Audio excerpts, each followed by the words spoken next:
Steel and Flame, Book 1 of the Guilds of Avlaan series is available on Amazon. If you like fluffy world-lolly protagonists and Japanese light novels, follow the link below to check it out. Hello, Leonardo Cornejo here with another video. I was quite burdened emotionally by the situation with Wura, but you can always find a silver lining, and to me, part of that silver lining is remembering I had to release this video. It is about why it is important to have a beginning, a middle and an end, and why every good story must have an end. And that's the thing. A good story had an end. That's what happened with Wura. A good story had an end. She's now retired. I don't know by the time of recording this video what she has plans to do. I hope she's fine. I hope she will be safe. And I will follow her advice, the words she gave us at her departure, and will do my best in case she's watching.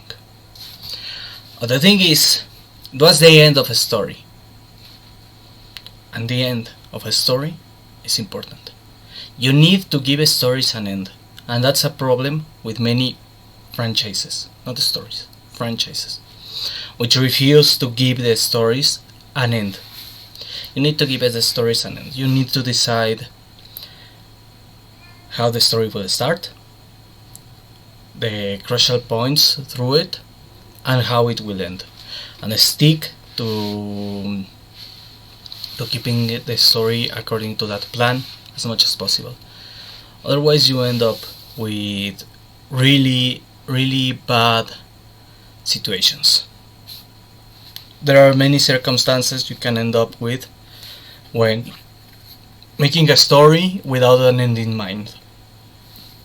The first is what happened to George R. R. Martin. You know, I love bashing that fat asshole, and today is another day of bashing him, because he has not, to the day of recording this video, shown any signs of planning to release the end of his flagship series of A Song of Fire and Ice. I think that's the name of A Song of Ice and Fire. I forget the name, because I don't care that much about that brand. I don't care about him. I don't care about any franchise directly related to him. He didn't plan an end. He started writing without an end in mind, and when he came up with one, he fucked it up. He gave it to the wrong people and found out that nobody liked it. And now he needs to figure out how to end the story, how to patch it up. But he's too proud to admit he fucked up. He's too proud to look for inspiration outside of himself, to look for inspiration in theory channels, for example, in fan theories. That's something an author should be willing to do. Listen to your audience. Listen to your fans. If you are stuck at some part, you don't know what to do, you don't necessarily need to grab whatever ideas your fans propose, but notice what they are interpreting of what they have already read. Notice what they are interpreting of your work so far. Notice what they come up with, and that's an advantage of watching theory discussions. Unlike fanfics or direct conversation, theories are theories. They are predictions of what you will do. And when you grab one of those predictions, instead of the guy saying the prediction saying, "Oh, this author stole my idea, that's plagiarism," which is the reason why authors are not allowed sometimes when they are working for someone else to read fanfics. Now with theories, here's the fun part. If you say, "Oh, you know what? I don't know what to do. I will grab this guy's theory and build from it." When you do that, the guy who came up with the theory was like, "I knew it! I was right! See? The author did exactly as I said. I knew it! I was right! I'm a genius! And the author and I think alike!" You can benefit from that, actually. You can take advantage from that. But he won't, because he's too proud to admit he fucked up. The thing is, I'm not giving you writing advice, grab your fans theory, no. I'm saying, if you fucked up, if you fucked up and are stuck real bad, grab a theory. If you are that desperate, grab a theory. But to prevent that, to not end up in that situation, you need to make an end. You need to decide, this is how it ends, I will write it that way, I will complete the story, and I'm done when I reach that part. And you can actually say, but the end is not the absolute end. Let's say you say, well, for example, let's say you have this story about a mercenary swordsman who embarks on a quest to defeat a dragon because he was paid to, not because he wanted to. And he kills the dragon. He's still a mercenary swordsman. Unless he died or ended up disabled or decided to retire and start planting cucumbers. That's good, by the way. He is still a swordsman. He's still a mercenary. You can write a sequel if you want to, but you already have the end of that story. Then you come up with the sequel. Let's say the swordsman, who is already quite famous for killing the dragon, now is sent to fight an evil necromancer who wants to revive the fucking dragon he already killed, by the way. And you send the swordsman and defeat the necromancer, but the necromancer is an asshole and manages to revive the dragon, but it's a zombie, it's not that smart, so the swordsman defeats it again. And he returns, and that's it. And you can still, and you leave it open. That's the difference between an open ending and a cliffhanger. The cliffhanger leaves things unresolved. The open ending leaves things open for the story to continue later on. You can use a world instead of protagonists. You can use a world or a family. For example, Araki with JoJo's. He uses a family, the Joestars, as the protagonists of the story. You don't need the story to continue with the same protagonist. There are many ways to continue a story even if you ended it. You can continue a story you already ended if you have the plan beforehand of leaving it open for an end. And if you don't want to leave it open for an end, you can go and do it that way. For example, Lord of the Rings, while many of the protagonists, Boromir doesn't count, didn't die, they don't want to go on adventures anymore. They're going to retire and celebrate the fact that Sauron is gone. But if you have a plan, if you have an end, you can achieve that. Another problem, for example, and that's one I will I will elaborate further later on, Marvel and DC. And that's a very important difference between comics and manga. Comics are continuous. You have, for example, let's say a manga that had a sequel, Naruto. I know many of you don't like Boruto. I know many of you are disappointed with how Naruto ended. The thing is, Naruto had a beginning and an end. And if nobody wanted to continue with Boruto, there will be no Boruto. Don't travel back in time and move the chair. It could be erasing Boruto from the timeline could create something even worse later on. So don't try to prevent it from happening. The thing is, it had an end, then a sequel. Just an example of what I described prior. You have an end, and then you have a sequel. But you don't need the sequel. Or for example, another example, a manga many of us like, Soul Eater. It has a beginning, a middle, and an end. And it was better than Naruto. And it doesn't really have a sequel. And as far as I understand, the Fire Force is actually a prequel to... Well, that's a separate matter. The point is, you don't need a sequel. You have a beginning, a middle, and an end. You complete it. JoJo's, you have an end, and then the sequels, and the end to the sequel, and then another sequel, and you can have multiple sequels. Even after giving it an end. For example, you have part 1, which was, I think, Phantom Blood.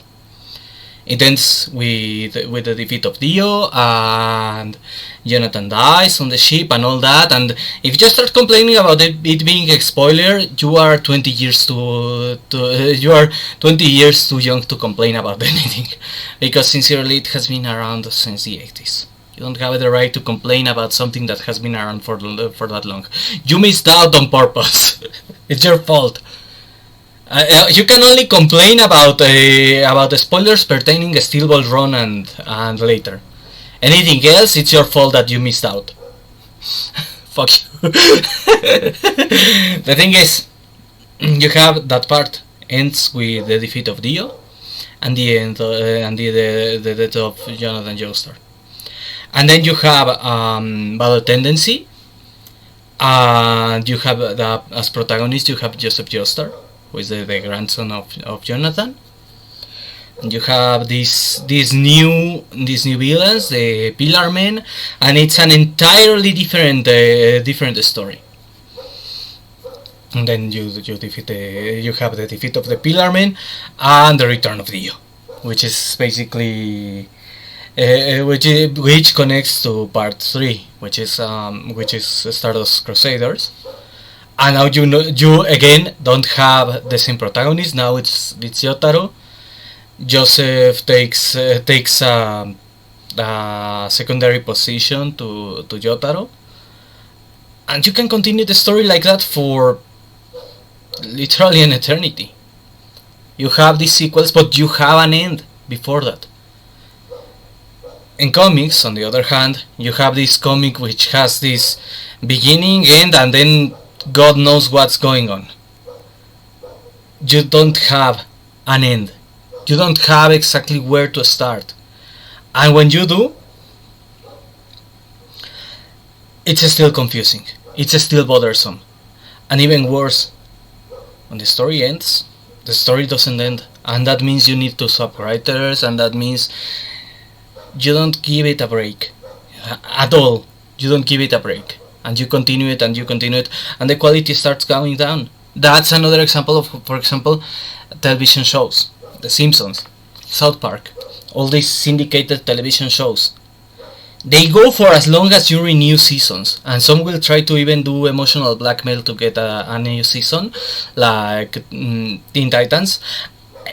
Some people say that episode, the final episode, I think it's titled Things Change, where Terra somehow breaks free from her petrification and she doesn't remember anything, and Beast Boy is trying to help her remember and she refuses. Some say it's a proper ending and it's to teach you to let go. No, it was emotional blackmail. And the people who say it was to teach people to let go, they are not precisely mentally stable people. One of them, for example, now pretends to be a woman, so I don't take their opinion seriously anymore. No, it was emotional blackmail. It was trying to convince the studio that people wanted another season. Why? Because you left things unresolved on purpose. Go fuck yourself. That's the thing. An example that I like in Western animation of having a beginning and an end, and then a sequel, even though the sequels are bad, is Avatar: The Last Airbender. It has a beginning and an end, and you don't need to worry about seasons being renewed. No, it has a beginning and an end. And that's the thing. It doesn't go on forever. The quality doesn't go to shit with the same characters you already loved. Then you had Legend of Korra, which the writing went to shit, but that's a separate matter because it's a sequel. That's the thing. You have a beginning and an end. When you have an end that intentionally is made to make sequels, like for example in video games, there are many examples. in television, in films, that they are intended to continue forever and leave you with cliffhangers, leave you with unresolved situations and an open ending with intentionally unresolved situations. All that kind of stuff, that's bullshit. I will say that way. That's bullshit. That's garbage. That sucks. And I have noticed a few anime, manga, and like novels which have that same defect, and they suck. And people complain. People complain that there is no second season. People complain that there is no sequel. People complain that there is no second book. Sometimes they are adaptations, and if you want to continue the story, you must go to the manga, or you must go to the books, or wherever the story is at. Why? Because they are adaptations. But when they are not adaptations, this is basically a spit on the face. When they are not adaptations, the fact that they don't continue the story is a spit on the face. Unless it's something that is really bad and got cancelled, like Stars Align. Let's not forget, it got cancelled. But for example, a similar problem is the Big O. It left things unresolved in the first season, and in Japan they didn't care for another season, and literally America had to convince the Japanese studio to continue and finish it, and they accepted only under the condition that they would finish it once and for all. It was the second season was just to wrap things up, and that's why some things felt underwhelming. That's why some things felt rushed. That's why some things felt unresolved, because it was just to finish it. As the thing, whenever you make a story, plan ahead thinking of how it will end. I'll plan ahead with the idea that that part of the story will be the last one. Even if it is not exactly what you plan ahead and make that part of the story the last one. And if you want to have this like big story that will follow multiple parts, have everything ready. Have everything ready and release it. Basically, just have it ready to be edited and release it once you edit one part, then the other. But don't come with an unplanned end, because then you have situations like, for example, Dragon Age, which left things open for a sequel and the sequel sucked. Mass Effect, which left things open for a sequel and the sequel sucked. The worst thing you can do, I think, is having a cliffhanger ending, expecting to make a sequel. Don't do that. Don't expect a sequel. If you want to leave a cliffhanger ending because you are an asshole, do it because you are an asshole. Do it because you enjoy people suffering. But don't do it. Don't do it expecting to make a sequel. Why? Because even if you are in full creative control, like I am, odds are, if something bad happens to you, nobody will finish it for you. Don't leave cliffhangers on purpose. Don't leave cliffhangers unless you have, as I said, everything ready in case you are missing. Because otherwise you're fucked. That's why, for example, I have some works pending. I completed the writing of book 4 and 5 of the Guilds of Avlaan series. And no, book 4. I'm halfway through book 5, and there will be a 6th book. But if the situation prevents me from releasing them, since they are basically 3 books that are connected, it's one story in 3 books. If somehow I am prevented from releasing them, it ends in the 3rd book. Because if I release the 4th book as it is right now, it will be a cliffhanger, and then I need to release the 5th, and the 5th will be a cliffhanger, and then I need to release the 6th. So I can't release them until I have finished writing the 6th.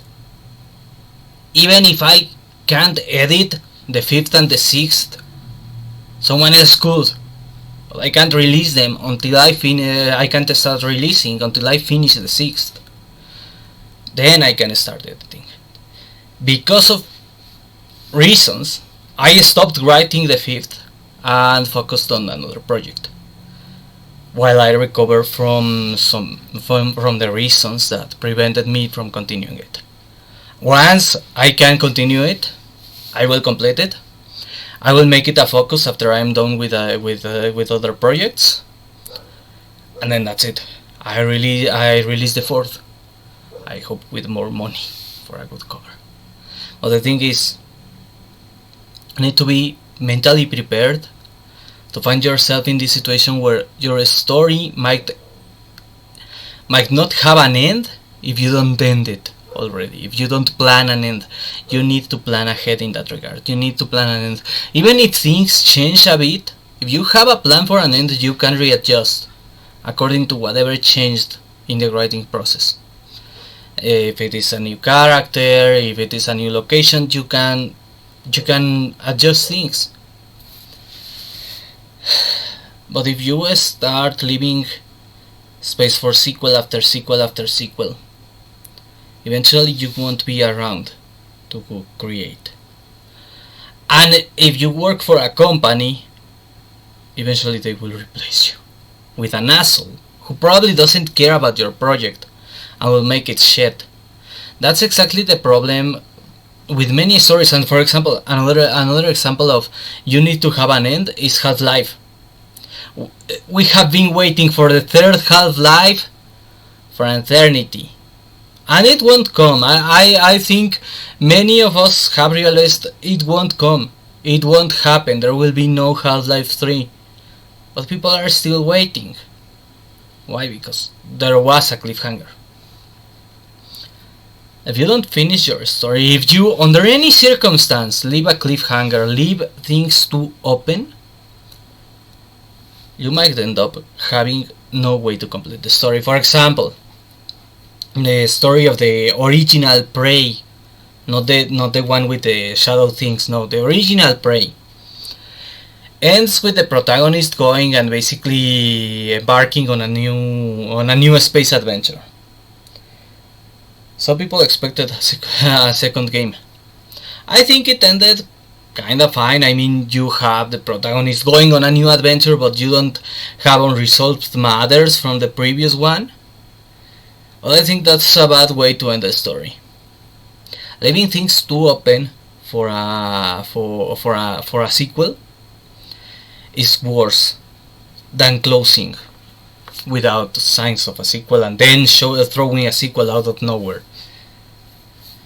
Because if you leave things too open, people will want more. People will expect more. And if you leave things unresolved, if you don't give it an end, you're really, really fucked. And people really need to start learning to let go. Things like The Simpsons, for example, don't have an end. South Park doesn't have an end. Start letting go. That's the only way to make them end. Start letting go. You don't need them. You don't need them. Because they are not even good anymore. Because they don't make sense anymore. Because they don't have an end. And that's an advantage anime and manga have over most Western media. They have a beginning and an end. They have an end to some extent planned. Sometimes they are forced to exit and end abruptly. But when they are allowed to continue properly, they have an end. Even if the story is long. The story being long is not the problem. Even if the story is really long, like One Piece for example, or like I think it's Rurouni Kenshin, I think it's all ongoing. JoJo's is still ongoing in its own way. Berserk, unfortunately Miura's passing has slowed production because they are basically trying to piece things together. Even if they are long or they take years to finish, as long as you have a beginning and an end, it's still good. It's still better. Because the problem is not that the story is long. The problem is when it is not intended to have an end. When it is intended to continue and continue and continue and continue. And with franchises it's worse. Because sometimes it ended decently and then they restart, they reboot, they reset. That needs to stop. That needs to stop. We need to stop the reboots. We need to stop the resets. And that's, for example, what happens with comics. That's, for example, what happens often with video games. When they end properly, then there is a reboot. Then there is a reset. Then there is another Legend of Zelda that is not connected properly to the rest of the timeline, and Nintendo needs to start patching things together. Then there is another Pokemon game in another region with another bunch of monsters that make no sense. That needs to stop. And 2 versions. That's another problem. That needs to stop. And I know many Pokemon fans hate my position on that, but I think the 2 version things needs to stop too. I think you don't need trade at all. I think the only way to make a good Pokemon game again is removing trade. And remove wokeness, basically. Remove wokeness and remove trade. And you have fixed Pokemon. But the thing is, you need to end the story. You need to complete the story. You can't go on forever. And us, as customers, need to stop wanting things to go on forever. Sometimes, you need to admit things need to end. Even if that means letting go, which is part of what's said in the previous video. Things need to have an end, even if it is painful. Even if it is your favorite thing, your favorite entertainer, no longer being part of your entertainment, beyond what is already there, not creating new things, because that doesn't mean the old ones are gone. No, it just means there won't be new parts of it. Well, that's it for today. Have a good one.